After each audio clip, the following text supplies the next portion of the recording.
మీరు రోజు వేసుకునే బట్టల కంటే ఈ లంగా ఓణిలో చాలా అందంగా ఉన్నారండి. థ్యాంక్ యూ రాజు. నీకు నచ్చిందా? నాకు నచ్చింది కాబట్టి అందంగా ఉన్నారు అన్నానండి. ఏంటి అండి అండి అని పిలుస్తావు?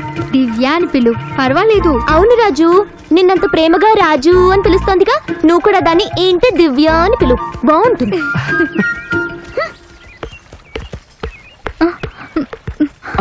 జాగ్రత్త.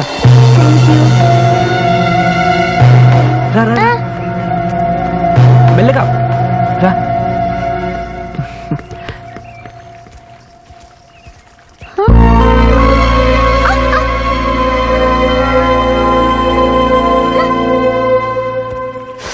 మాటలో పడి మర్చిపోయాను, ఇందాక మనం చిన్న కాలం దాటాం కదా, అక్కడి నుంచి ఈ పొలాలన్నీ అయ్యగారివే. అబ్బా, పొలాలు ఎంత బాగున్నాయో. రండి, మా ఫ్రెండ్స్ పరిచయం చేస్తాను.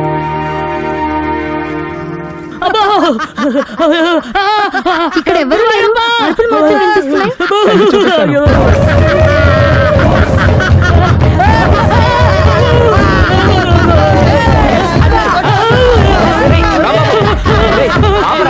ఏంట్రా వేషం?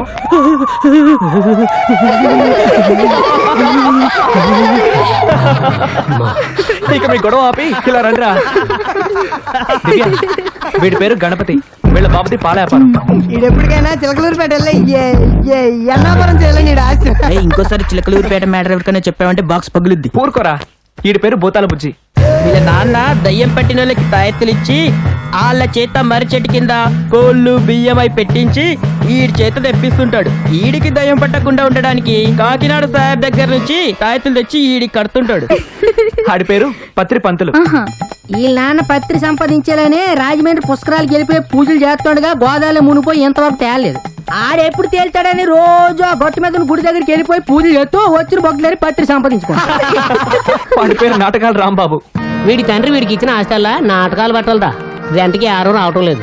అది నాలదా రోజుకో వేషం వేసుకుని అందరినీ భయపెడుతుంటాడు. నేను వేమన్యాసం వేసానంటే మీ బాబు కాదు కదా, ఎవడొచ్చినా సరే నేను కాపాడలేడు.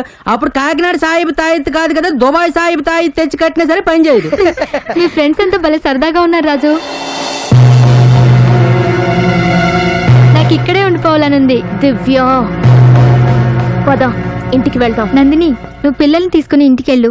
నాకు రాజుతో కొంచెం పనుంది. రండి రాజు, మనం గుడికి వెళ్దాం. సరే. చూడాలనుంది. రేయ్ పదండ్రా. మీరు వెళ్ళండి రా, మాకు ఇక్కడ షో ఉంది. వదిన, మనం కూడా గుడికి వెళ్తే బాగుండేది. గుడి లేదు, గడదు గుడ్డు లేదు. పద.